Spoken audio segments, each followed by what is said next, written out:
Hello বন্ধু, একটা মজার বিষয় বলি। একটা হোমিওপ্যাথিতে যে একটা মজার বিষয়, সেটা আমি আপনাদেরকে অবহিত করছি। এই যে ছেলেটা আমার সামনে বসে আছে, এই যে মিষ্টি ছেলেটা, ভদ্র ছেলেটা, তোমার বয়স কত বাবু? 19 বছর। 19 বছর। আচ্ছা, তুমি আলোর দিকে একটু মুখটা তোলো।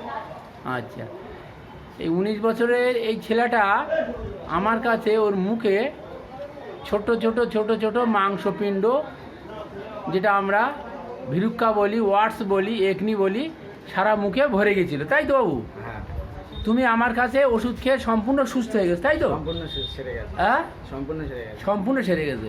মজার বিষয়টা হলো, তোমার নাম কি বললে? বাবু। বাবুসোনা।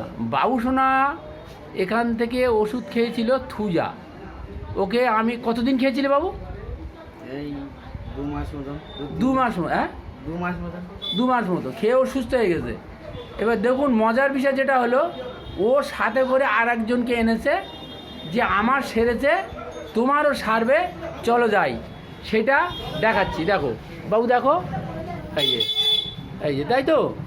এটা আস্তে আস্তে দেখে নিন। এটা হচ্ছে ওর ভাগ্নি সম্পর্কে হয়। তো ভাগ্নিকে সাথে করে মামা এনেছে, মামা সুস্থ হয়েছে বলে আবার ভাগ্নিকে সাথে করে এনেছে, যাতে ভাগ্নি সুস্থ হয়ে যায়, তাই তো? হ্যাঁ। হ্যাঁ, ঠিক বলেছি না ভুল বলেছি? হ্যাঁ, ঠিক বলেছ। ঠিক বলেছে। তাহলে ভাগ্নি এসেছে, মামার সুস্থ হওয়ার কারণে